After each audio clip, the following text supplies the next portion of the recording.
talk about preemptive rounds. I feel like we've seen more and more preemptive rounds kind of at the pre-seed stage, but then also notably at the Series A stage.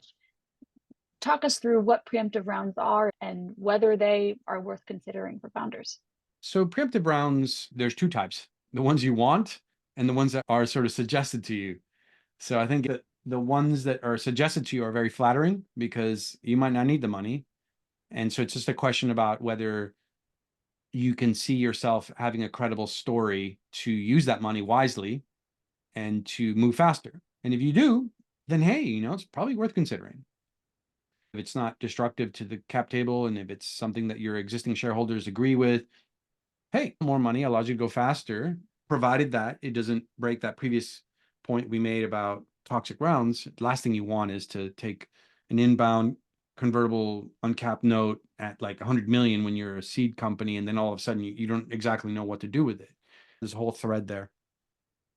Then there's the ones that you want potentially and are usually a catalyst by some sort of negative event.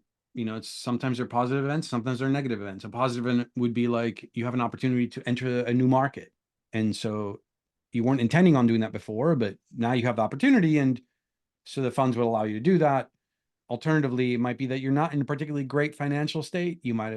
Something might have happened. You might have lost somebody. You might have customers, POCs taking longer for it to turn into a client. And that's when, you're reaching out to get that extra money. And that's a very different circumstance. We can call those bridges, we can call those extensions, we can call them whatever we want, but they're a variant of this spectrum of rounds that are not necessarily the traditional, I'm going out raising.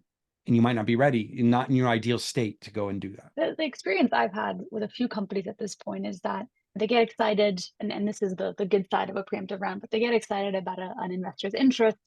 They're not really ready to fundraise, but this investor is a perfect fit for them.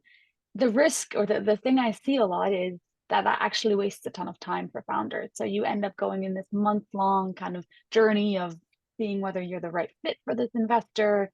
You spent a ton of time on this. The investor then says, hey, actually, it's a bit too early. It's not the right time. And then the founder has wasted a lot of time, which they could have repurposed for go-to-market efforts, product effort. What advice do you have for founders who are stuck in this position? They've got an exciting opportunity to pursue a preemptive round, but they don't know whether it's gonna, in the end, waste their time. Yeah. So this is why it's important to calibrate that, because the nature of the preemptive round matters, right? For example, if you're in a distress situation, you can't really work on your product anyway without having to go out and do this.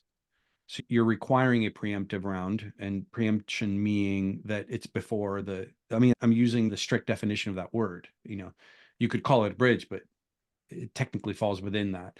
So on the one extreme of your question, you're kind of forced into it. Then there's a sort of medium where you don't need to. And it's a good point. Sometimes it can be a distraction. It can be a distraction because it doesn't necessarily guarantee that you will be successful. Now, where it gets really weird is if you get a preemptive offer from an investor that you may have not otherwise wanted to talk to. This is where it gets weird, where let's say it's investor is not particularly relevant or it's not particularly kind of in the space that you're interested in, but they're very keen on what you're building for whatever reason, and maybe legitimate reasons. You then think, okay, should I be going to talk to a whole bunch of other people? Because if this person's interested, maybe these other people that are more relevant would be interested. And now all of a sudden you get sucked into this process that you weren't intending to, which is effectively what you're kind of alluding to, is you then get stuck in this process that is counterproductive. And you may get all these rejections from the people you really wanted. And it was all triggered unexpectedly because of this one person who you kind of maybe not so interested in. There is a calibration point there. And there's no right answer. It's literally you get something, think about it. Is this person I want to take money from? Is it worth the time to go look elsewhere or not? Is this good enough? Is it going to help me? Do my shareholders agree? If they agree and it's good enough, take it, move on. If the shareholders are questioning it, you're kind of questioning it, maybe pass, right? Especially if you're not in distress, why bother? Because there is a risk that you go out to all these people. Now, if you have one or two or three of those that are kind of maybe not as concrete as that one, but they're kind of more soft, so that there's a possibility, then what you can do is just reach out to them and be like, hey, by the way, like, you're still interested, and what does that look like?